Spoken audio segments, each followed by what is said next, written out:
Right. So good evening எல்லாருக்குமே. 2025 நீட்ல கேட்ட ஒரு பிரமாதமான சார். ஏ அப்படின்ற ஒரு ஸ்பியர், அதோட சார்ஜ் வந்து கியூ. பி அதோட சார்ஜுமே கியூ. ஆர் டிஸ்டன்ஸ்ல பிரிச்சு வச்சிருக்கோம். So force F. உங்க எல்லாருக்குமே நல்லா தெரியும், F is proportional to Q square, inversely proportional to R square. ஏன்னா சேம் சார்ஜ்ன்றதுனால.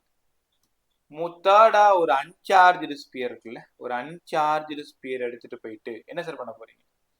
முதல்ல ஏல டச் பண்ண போறேன், தென் பில டச் பண்ண போறேன்.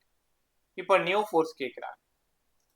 ஏல charge already Q, third charge இருக்குல்ல, அதுல சார்ஜ் 0/2. எப்பவுமே அந்த ஸ்பியர் எடுத்துட்டு போயிட்டு இன்னொரு ஸ்பியர்ல நம்ம டச் பண்ணோம்னா சார்ஜஸ் எல்லாம் ஷேர் ஆகிடும்.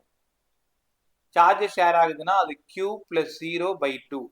அப்படின்னா தேர்ட் சார்ஜோடது ஒரு கியூ/2, ஃபர்ஸ்ட் ஒன்னோடது இப்போ கியூ/2 மாறி இருக்கும். ஸோ ஃபர்ஸ்ட் ஒன்னோடது ஏ வந்து கியூ/2 மாறிடுச்சு. பி ஆல்ரெடி கியூவா தான் இருக்கு, சி கியூ/2 ஆகியிருக்கு. நெக்ஸ்ட் என்ன பண்றாங்கன்னா, இந்த கியூ/2 சார்ஜ் எடுத்துட்டு போயிட்டு மறுபடியும் பி ஸ்பியரோட டச் பண்றாங்க. இப்போ என்ன ஆகுதுன்னா அதோட சார்ஜ் கியூ, நாங்க டச் பண்ணது ஒரு கியூ/2/2. Answer 3q/4. அப்போ ஒரு சார்ஜ் கியூ/2, இன்னொரு சார்ஜ் 3q/4. நியூ ஃபோர்ஸ் கேட்டிருக்காங்க, எஃப் டேஷ். ரெண்டுத்தையும் ப்ராடக்ட் பண்ணுங்க. Product of their charges 3q²/8. Solve பண்ணீங்கன்னா எங்கெல்லாம் q² பார்க்குறீங்களோ அங்கெல்லாம் எஃப் எழுதணும். ஸோ எஃப் எழுதணும்னா F dash equal to 3/8 times of F. Answer B. ரொம்ப ஈஸியான கொஸ்டின் பேர். ஸோ ரொம்ப சூப்பராக உங்களால் சால்வ் பண்ண முடியும். ஒருவேளை உங்களுக்கு இன்னும் சரியா புரியலன்னா, A sphere charge Q, R டிஸ்டன்ஸ்ல B sphere charge Q, third C sphere, இதோட சார்ஜ் 0. இந்த டாபிக் வந்து டச் பண்ணி இன்னொரு ஸ்பியரோட டச் பண்ணி நியூ ஃபோர்ஸ் கேட்கறது தான். அது பிரமாதமான மாடல். ஸோ சி எடுத்துட்டு போய் ஏல டச் பண்றேன், கியூ பிளஸ் 0/2, விச் மீன் ஏவும் கியூ/2 மாறிடுச்சு, சியும் கியூ/2 மாறிடுச்சு டச் பண்ண பிறகு.